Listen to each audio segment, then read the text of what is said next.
Hello and welcome back to my YouTube channel. It's been a few months since I recorded a video, so I'm very happy that you're here and I'm happy to be here as well. Join me on my journey through the Rory Gilmore reading list, where I tackle the over 400 books mentioned in the original 7 seasons of the Gilmore Girls series. From Shakespeare and Jane Austen to Dr. Seuss and Nora Ephron, the list includes a little bit of everything. Let's get reading. I posted my last video. I have read 5 more books on the reading Like Rory Gilmore challenge list, and I also read 1, 2, 3, 4, 5, 6 bonus books. I will say I've been in a little bit of a reading slump, which does not happen very often for me. I think there's a couple factors. Probably the biggest one and the one that most people can relate to is just life getting in the way. Obviously, we moved since I posted my last video, so I was busy packing and unpacking and doing all of the chores that go along with moving, which eats into reading time. And I also think, just in a different headspace and maybe needed a little break from big fat books after my experience with Brandon Sanderson, which I described in detail in my last couple of videos.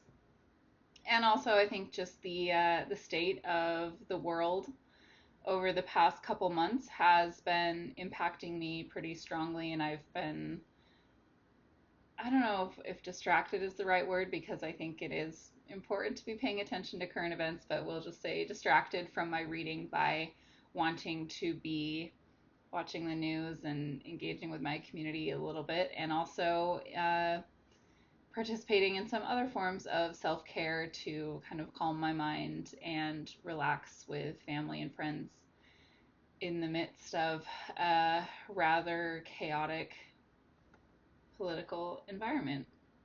So anyway, very glad to be here and excited to talk to you about the books that I read. I did have a couple 5 stars on my Rory list over these past few months. Both of them were rereads, so ones that I already knew I loved, but excited to chat with you about them. So let's go ahead and dive in. Alrighty, so the first book on the Rory Gilmore list for the past couple months was Christine by Stephen King. So a few of you may remember that I read my first Stephen King novel earlier this year, or actually, was it late last year? It probably was. Oh my gosh, time.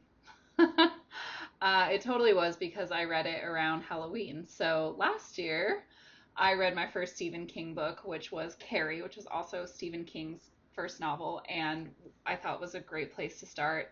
I enjoyed Carrie a lot more than I thought I would, even though I know Stephen King is a king of writing. I just wasn't that excited about reading Stephen King books. Anyway, I enjoyed Carrie and didn't enjoy Christine quite so much, and I think Christine is maybe demonstrative of a lot of the fears I had about reading Stephen King and some of the critiques that people have about some of his novels. So a little bit about Christine for those of you who don't know. Christine is a story about a haunted car, and it's set, as I think all Stephen King novels are, in a small town in New England. So Stephen King wrote Christine in 1983, which was about 10 years after he wrote Carrie. And it is his, I think I read that it was his 16th book that he published and his 13th novel. So he was quite prolific during those 10 years. And I think that a lot of critics agree with me that Christine was a little bit of a slump for him. It felt pretty formulaic and shallow compared to many of his other books. And the novel that he wrote directly after he published Christine was Pet Sematary, which is one of his, all-time fan favorites, and I think objectively one of his better novels. So I think Christine was he was just going through a rough patch. I did also read that he said in an interview once that Christine originally started as a short story, and I could very much see that being the case. It felt like one of those novels that it could have been a 20, 30, 40 page story and not a full novel. So, one of my biggest frustrations with Christine, aside from the fact that, so I guess I had two major frustrations with Christine. The first one is that with genres like horror, sci-fi, fantasy, anything where you're breaking the rules of our physical reality, or our spiritual reality, as people, which leaves some space for interpretation. But when you're doing that, you are at, this is kind of a classic phrase in movies and literature, which is, you're asking readers to temporarily suspend their disbelief. So when you're asking readers to, hey, imagine what if, and you're asking them to leave at the door their skepticism to some extent. Of course, the way that you hold up your end of the deal as a writer or a filmmaker in that case is you build a world that is compelling and believable and has its own set of rules that it follows, and that readers or viewers are able to learn as the story progresses. So you kind of ask them, hey, trust me, and then you deliver on that trust. And I think that one of my issues with Christine is I picked it up and I said, okay, Stephen King, I'm temporarily suspending my disbelief. What do you got for me? I was skeptical when I saw that the villain or the bad guy or whatever in the novel is a car, which isn't exactly true. It's like possessed by, I don't know. I don't know that we ever really get an answer to what kind of force is possessing it, but there's like a dead guy who's a former owner who's mixed up in it too. So the bad guy isn't totally just a car, but also it kind of is for most of the story. The villain is the car. And I was a little skeptical about that premise before picking it up, and my skepticism remained throughout. So I just never really felt like I got that payoff where I was like, okay, I get it, or this makes sense, or you know what, this is so compelling in some other way, so scary or moving that I don't care that it doesn't totally, the numbers don't totally add up when I, look at it logically. So that's my first complaint. Just kind of the premise didn't really deliver for me. And my second complaint is that the two main characters, so the protagonist, Dennis, who in classic Stephen King fashion is a teenager in high school, and his best friend, Arnie, are the main characters. And Arnie is the one who buys the car, Christine, and, kind of ends up basically becoming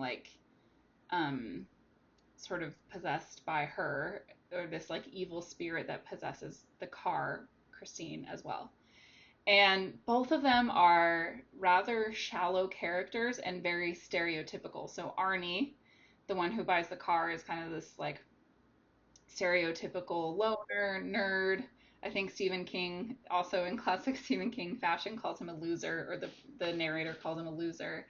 And, he's just, has acne and just the whole shebang that you've seen and heard of that character a million times. And then Dennis, the protagonist and Arnie's only friend, is kind of your classic all-American boy next door type character. And they kind of just stay that throughout the whole book. And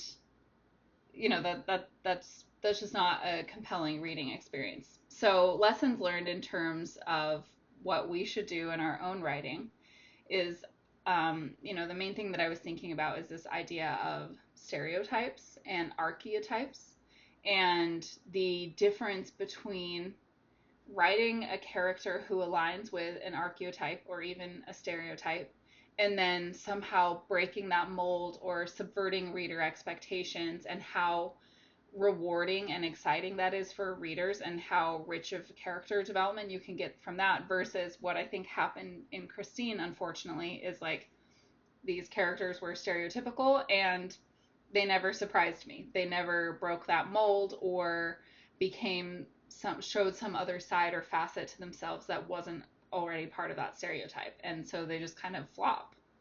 And I think it can be a fine line between those, because how your characters maybe break stereotypes could be rather subtle.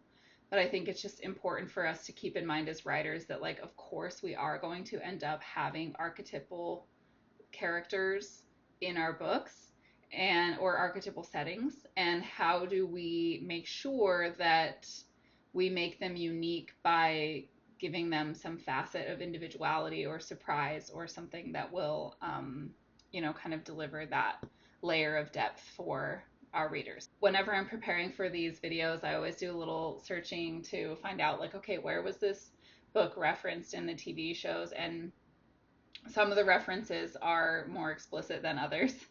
But this one cracked me up. This is the Christine reference from Amor Girls. We're where? Come on. Dean, what is this? Okay, did you ever see Christine? Yes. Well, it's nothing like that. Come on. And this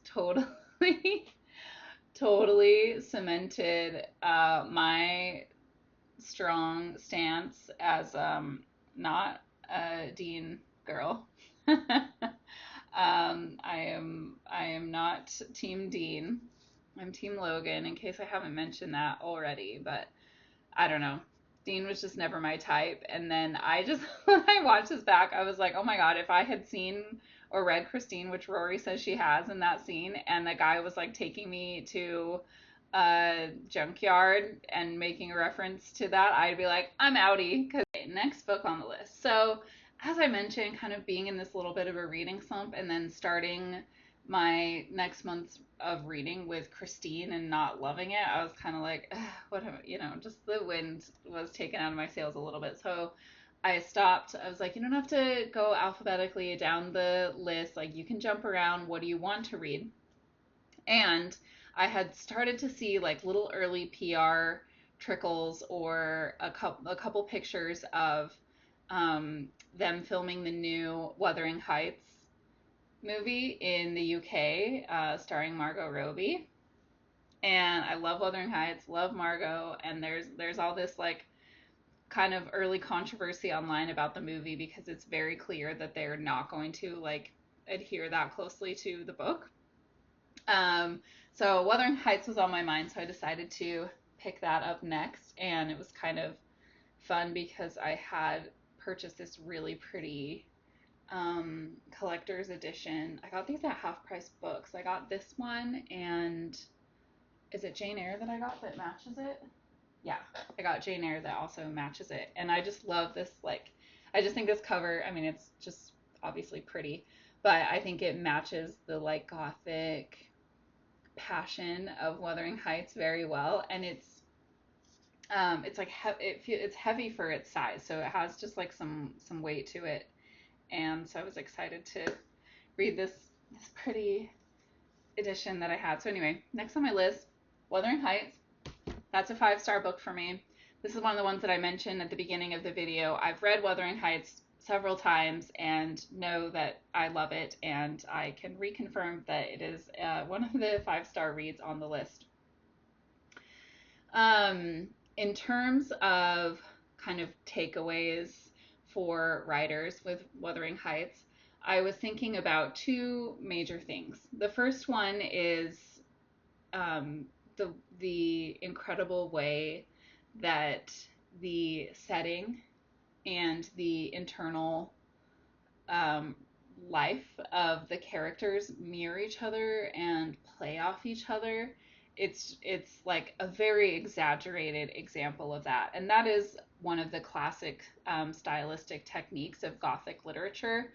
But Wuthering Heights is like a very textbook example of kind of like these tumultuous, trauma-filled, passionate interior lives of the characters are kind of mirrored and play out on these rugged moors with really extreme weather, and people are always like getting lost and getting trapped outside, and there's always big storms, and everyone's always like walking distances to each other and things like that. And just a really fun demonstration of that technique done well. And I think very inspiring for myself and hopefully for you as a writer as well. The second thing that I was thinking about is anti-heroes and or kind of unlikable or deeply flawed main characters who lack that sort of main character energy in some ways because they maybe lack those classic heroic qualities. So Kathy and Heathcliff are both excellent examples of anti-heroes who I find to be very compelling and sympathetic, even when you're like, oh my gosh, what are you doing? And this is so, your behavior is so problematic, and you're making all these, decisions that I don't agree with, and taking all these actions that I would never do, and we're not used to seeing heroes do. Of course, one of the risks of writing an anti-hero as your main character is it is very hard to still make them sympathetic. And I think it's just true that you're never going to succeed in making them sympathetic for all readers. I was doing a little bit of like searching before I got on here today, reading about Wuthering Heights, and like people, the book was written 150 years ago, something like that, and people are still talking about it, which is a tribute to its amazing qualities. But people are also still like, there's not a consensus on like whether people love or hate the characters in this book. There's a lot of people feeling both ways, and that is the beauty and the risk of the anti-hero. For me, one of the reasons I love Wuthering Heights is because I am still on the side of these characters, and even though maybe I don't agree with their actions or their decisions, I see why they're taking those actions, and I get it, and I feel for them, and I want to see them succeed, or I want to see them have some kind of resolution. So I was kind of thinking, like, what's an example of an anti-hero who I just can't stand? And this is an odd example, especially comparing to Wuthering Heights, but hey, it's what came into my mind. The first character who came into my mind was Adam Sandler's character from Uncut Gems. I think his name is like Howard something. But that is an example of, in this case, a movie where the lead character is an anti-hero. He's deeply flawed. He does not act heroically. He makes some shitty decisions. And I was like, I can't stand this guy. I can't, like, I was not engaged in that movie. In fact, I felt very frustrated after the movie because I didn't feel any sympathy toward him, and I wasn't really rooting for him. And it's kind of frustrating to, watch a whole story where you're like, okay, I don't like care about that person's success or their fate. Again, very controversial because my husband is one of many who love that movie. But I think that's, maybe just a good example of how anti-heroes can be kind of polarizing, and how I think it's a very exciting type of character to write, and one that is risky. So I didn't really have like a strong takeaway in terms of like do's or don'ts, but just like something to keep in mind. And yeah, for myself, I think that Wuthering Heights is an example of an anti-hero done well. Take a quick sip here. The concept of the anti-hero is a nice segue into the next book that I read for the Rory Gilmore reading list over the past couple months, which was Wicked. And that is another example of an endearing, Elphaba is another example of an endearing, sympathetic anti-hero who had me rooting for her. And one thing that really surprised me about the book, I have to say, I'm not like, I haven't spent my whole life like obsessing over Wicked the way some people have. I have seen the musical, and then I saw the movie. I enjoyed it. I like Wicked. It's not, it wasn't a story or a musical that was like very near and dear to, my heart for many years or anything like that. But One thing that surprised me about the book was how different it was from the musical and the movie.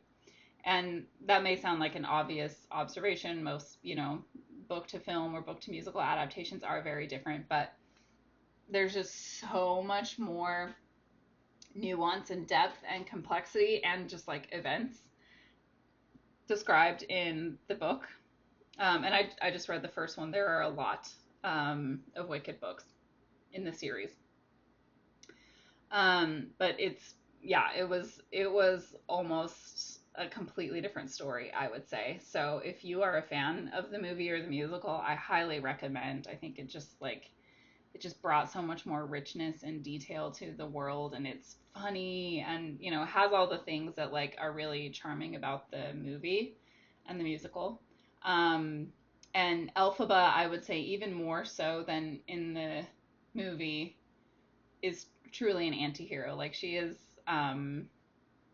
very morally gray um, in a lot of moments, and you're still always, at least I was as a reader, always kind of rooting for her and on her side, and she always felt like the heart of the story. So another example of anti-hero well done, and that's my takeaway from Wicked as well. Okie dokie. Next book on the list was A Tale of Two Cities by Charles Dickens. I have to be honest, I'm not sure if I had ever read it before. I kind of thought I had, but I feel like that can you can kind of like hear about a book and a story and be familiar with it enough that you like kind of imagine that you've read it. I don't know if anyone else does that, but especially with these classics, especially because I like studied literature in school and stuff, it's just kind of like in my world all the time. And so I think if you would have asked me before, I would have said, yeah, I've read it. But as I was listening to it, it wasn't ringing that many bells. So either I read it and kind of forgot about the details and just kind of remembered the main gist, which is also very popular. Popular.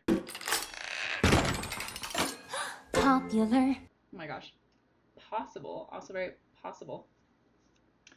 Um, or I just never read it and imagined I had. So either way, it doesn't say great things for the state of my memory, but here we are.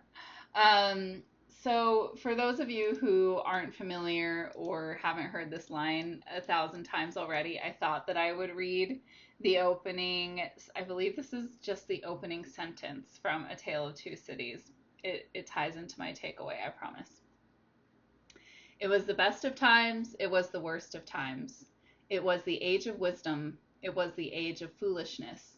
It was the epoch of belief, it was the epoch of incredulity. It was the season of light, it was the season of darkness. It was the spring of hope, it was the winter of despair. We had everything before us, we had nothing before us. We were all going direct to heaven, we were all going direct the other way. In short, the period was so far like the present period that some of its noisiest authorities insisted on its being received, for good or for evil, in the superlative degree of comparison only. Um, so yeah, obviously the oft quoted "it was the best of times, it was the worst of times" is just the first two clauses in a long list of seeming contradictions or superlatives, as Dickens points out. I wanted to read the classic line. One first is I think it's always, as a writer, it's really fascinating to me to revisit lines from books that have just stuck in the zeitgeist for how many decades upon decades upon decades. And it's really interesting to slow down and think about why that might be the case and what work that sentence is doing to pull readers in and what it's telling us and what it's not, and what strange contortions it's asking our minds to bend into. So I think it's always just a cool thought project. But the theme, I think you could say, of that first sentence is the experience of contradiction and like two things being able to be true at the same time, which seem like they shouldn't be. And I think that is overall a theme of the novel as a whole. It's very much a study of like contrast and, you know, kind of conflicting truths. It got me thinking about writing contradiction into, or writing, you know, maybe you don't even have to go so far as contradiction, but just like deep complexity into characters and how challenging that is. And to be fair, I don't know how many characters in A Tale of Two Cities are like really self-contradictory. I can think of like one, maybe. Um, but it's more just like you know, it's like a political philosophy novel, really, like some of the Russians that we read earlier on this journey, more so than it is like really, I would say, about individuals.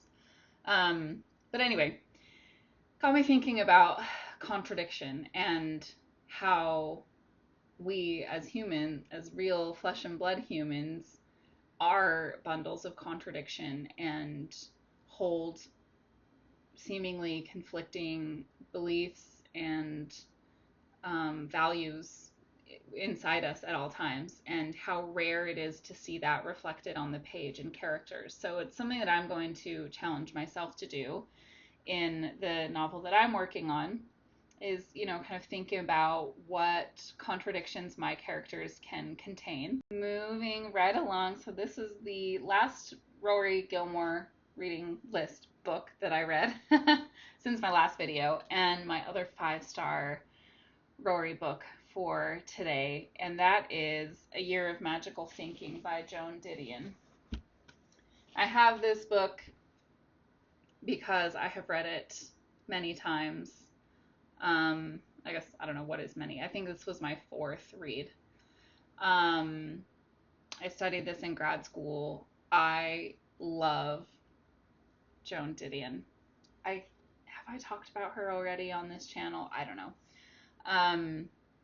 But the reason I decided to read it actually for this month is I was shopping with a friend at a bookstore and I found this book, which I guess I can just mention now. This is one of my bonus reads. I could actually show it to the camera. Called Uptown Local, Joy, Death, and Joan Didion. So this is a memoir written by an author. You can see Cory Leadbeater. An author who is studying, he's getting his MFA in New York at Columbia, I believe, and through like some connections with a professor, whatever, he ends up working for Joan toward at the end of her life, toward the very end of her life. And so I was very curious to read this book. So it's partly, you know, it's a memoir about his life, but Joan is a major presence and character in it. This book isn't about Joan Didion, but you know, kind of about how she was an important figure in his life as he was working on learning to become a writer, and also dealing with some trauma in his life and kind of healing and processing stuff that he was going through. So yeah, that was a very interesting read, and I wanted to read it, but I wanted to read something of hers first, and this is one of my favorites of hers, and also happened to be on the Rory Gilmore reading list. So those of you who aren't familiar with Joan Didion, she's known a lot for her nonfiction books, including The Year of Magical Thinking. She wrote for Vogue for many, many years. She also has written 4 or 5 novels and was also a screenwriter. She and her husband wrote the screenplay for A Star is Born in the 70s. I am particularly a fan of her nonfiction. She writes with this kind of detached, analytical tone, and also manages to build such like powerful emotional undercurrents in her writing. Very stylish, fashionable person who's moving in, you know, kind of tastemaker circles and, you know, artistic communities, but with lots of money and luxury. And there's just something about her lifestyle that really fascinates me. And then the way that she writes about it, and she just observes, she obviously appreciates like beauty in all of its forms, style and fashion and art and natural beauty and food so much, and writes about them with great relish. But she writes very simply and very, like I said, in almost a detached way. But if you pause and think like, wow, that was a detached sounding sentence, but you're making this observation about this moment of sharp beauty or pain or something. And she's just a really powerful writer. So I would definitely, this, I don't want to like go too far into what this book is about if you don't already know. But I would say, grief and loss are the strongest themes in this book. And I would definitely say if you don't like reading nonfiction or memoir, but you want to give it a stab, I would recommend her highly, especially if you're kind of a YouTube girly and you like watching people talk about like their skincare routines or fashion or style. It's not that she does that, but that's kind of the world that she's moving in. Not skincare, but that's kind of a modern example. But she's just, she's like 1970s Vogue. And she's also brilliant and hangs out with a lot of brilliant people and has some fascinating and very hard life experiences that she writes about with just, I think, incredible skill. So I would very much recommend her if you're wanting to dip a toe into nonfiction that in many ways reads like a novel. Okay, let's talk real quickly about my bonus books for this past couple months. So I already mentioned Uptown Local. I enjoyed this. It didn't knock my socks off in any way. So, I'll probably pass this copy on to a friend for them to enjoy reading. But it didn't blow my mind. Probably, honestly, what I enjoyed most about it was getting to spend some more time with Joan. So yeah, that's that. I think I've mentioned before that I try to pretty frequently read books that are in the space and the genre of the novel that I'm currently working on. So I'm working on a YA low fantasy novel with the main character and group of characters kind of being a coven of witches. So the one that I picked up most recently to kind of do continue my genre study and understand the competitive landscape for that book was this Witchcraft for Weyward Girls. I would definitely recommend this. So Grady Hendrix, I think, mostly writes horror. How to Sell a Haunted House. And this was a really fun, like kind of genre bending horror / fantasy, I would say. And I also really appreciated that he wrote this book about, A Home for Wayward Girls is a home for unwed pregnant women, and set in the South in like the 70s. And I just appreciated that a man decided to write about that setting. And did it well. And I loved his depiction of witchcraft, which was a lot of his own imagination, but also like calling on a lot of kind of tropes / traditions around witchcraft. And it was horror leaning as opposed to like cute fantasy leaning like how mine is. So there was some darkness to it, which I appreciated and thought was very fitting for the themes of the book. So I would definitely recommend that. And also read an Emily Henry novel, Book Lovers. So I went on vacation with my husband and some friends over in like a month or so ago now. And it was over my birthday. And I got stuck in the airport and read the entire Year of Magical Thinking while I was waiting for my flight. And so I went to the bookstore and bought an Emily Henry novel. I bought Funny Story because I was like, we were going to Vegas. We were planning to sit by the pool. I was like, it'll be perfect for that. And then I didn't get to it. And then we got to Vegas, one of my friends gave me this as a birthday present, so I decided to read this one instead. I haven't gotten to Funny Story yet. I enjoy Emily Henry, and also I need to space out her books because they're all the same. I say that like a little bit tongue-in-cheek, but not totally tongue-in-cheek. Emily Henry books, like many contemporary romance books, are quite formulaic. They're very fun to read. They're definite, like, page turners, like fun beach reads. So I very much enjoyed this, and I was not craving another Emily Henry book directly after. So I'll probably read that one, this coming month or something like that on my next vacation. All right, let me look at my list here. Where we be? Okay. I did also read a steamy romantic-y novel over the past couple months, The Book of Azrael. I decided to read this because a couple booktubers who I follow, this is like on their high. I think they like to say God tier books. The booktube girlies are always a little bit, I don't know, they like dramatic language and categorizing things. So, but yeah, I think at least one of my favorite booktubers, like this Book of Azrael, is like one of her very favorites. And I watched a video of her like trying to convince one of her friends to read it. So like, I'll give it a try. I didn't hate it. I didn't love it.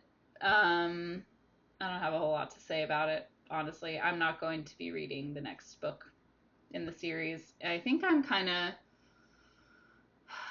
burned out on romantasy a little bit. And I think there's a couple reasons for that. One is I loved it for a long time and just read a lot of it. And I think I'm just maybe at a different place in my life, or maybe just, you get enough ice cream and you want to stop eating ice cream. I had enough romantasy and I want to step away for a little while.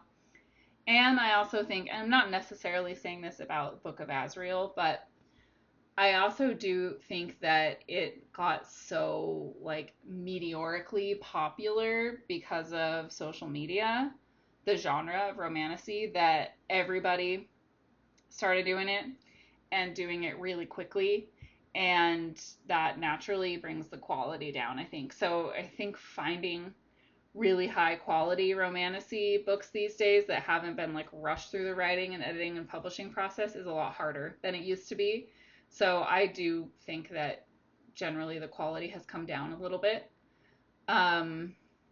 Which isn't to say that I'm salty about social media increasing the popularity of books. I think more reading is good objectively for society. It's good for our brains and our hearts to read stories.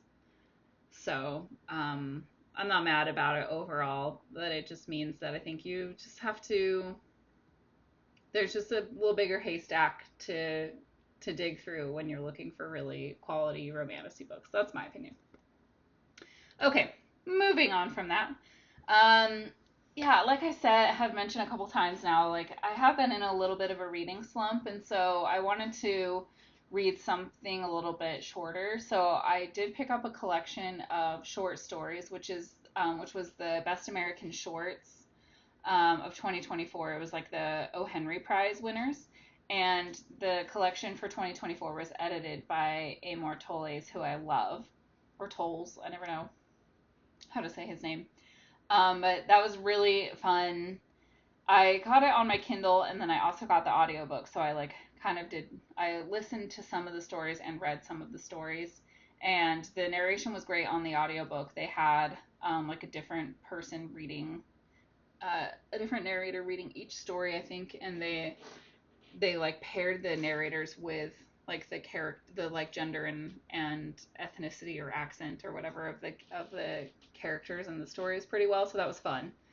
And Amor Towles had a really nice introduction to the collection about the element and the power of surprise in short stories, which I thought was as I was listening to it, I was kind of like, okay, whatever, that's not that interesting of an observation. But then I sold him short because then as I was listening to the stories, I was really thinking about how his argument was that surprise works very differently in short stories than it does in novels and other like longer form story modes. And I think he's right. And that was just like a nice observation and thought to kind of have in my head as I was reading through a collection of short stories. So I really appreciated that. And it was a welcome break from, I think I just needed a little break from novels. So if anyone, if you're interested in short stories and don't really know where to start, I think those anthology style collections, especially a lot of publishers do like a best ofs every year, but if you find the ones that are also like the prize winners, like these, won the O. Henry Prize, which is one of the most prestigious short story prizes, they're all going to be gems. And short story collections like that are by different authors are cool too, because each one is so different. So it's kind of easy to read them one at a time, and especially if maybe you're someone who struggles with wanting to read a lot but you're trying to get into it, it's kind of a nice way to do like short runs before trying to do a marathon. Yeah, there's some really incredible short story writers out there, so that was fun. Okay, I think this is the last bonus book, the last book of the video. Was this Tracks by Robyn Davidson. This is not a new book. I think so. It's a nonfiction story about Robyn Davidson traversing the desert in Australia. She doesn't go quite from coast to coast, but most of the way from like a little inland to the other coast. So it's like 1,700 miles. And she has camels. And I think they made this into a movie I haven't seen. But I think her original journey was like in the 80s. But we actually bought this for my mother-in-law for Mother's Day like a year or two ago, and then she had already read it, so she gave it back to me. And I just read it. I love I feel like stories like this are a nice meeting of several things that I love reading, nonfiction. And then I love like adventure stories. I love reading about natural environments and all of that. So I love this, very much enjoyed it. And I think I picked it up. I had it on my shelf and I was like, I'm going to read that. I think I picked it up because I'm in from time to time, I go through these waves of obsession about through hiking the PCT, and it's a major dream of mine. And I, kind of go through periods in my life where I'm like thinking about it all the time, and like, oh, like is this year the year? Is next year the year? And then I kind of, life gets noisy and it moves to the back of my mind. But I'm in an obsession about it right now, so I think that's why I picked this up.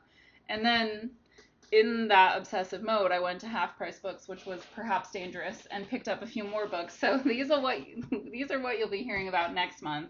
I'm about halfway through this one right now, A Walk in the Woods, which is about two friends hiking the Appalachian Trail by Bill Bryson. This is like one of the classics in this subgenre, books about long walks. This is one of the big ones. So if you're into that topic, you've probably read that one as well. And then I got this one called Girl in the Woods, about a woman solo hiking the PCT after.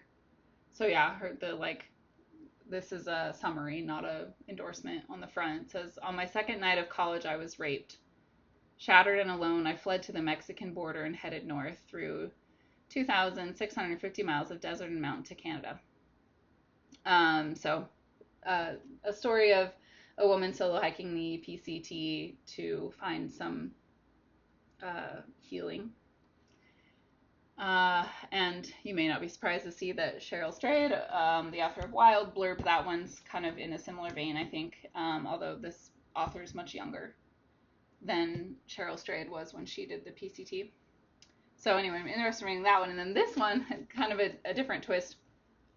I also love reading like non-historical, nonfiction accounts of like moments in history. So this one is I was in the middle of talking and I heard we have like a alarm system and it beeped that the front door opened and it's much earlier than my husband usually gets home from work. So I was like, who's coming into my house? We're all fine. It's him. He's allowed to be here. Anywho, love a good historical nonfiction book, and this one is about expedition to find the source of the Nile. So a long walk, but a different context. So reading about walking is what the kick I'm on right now. We'll see how many books I can find on the Rory Gilmore list that are about walking. That's it for this time around. I'm optimistically going to be back on in a month, as is always my intention, as opposed to 2 months. And I will look forward to chatting about more books with you then. Until then, I hope everyone stays safe and sane and well, and talk to you later.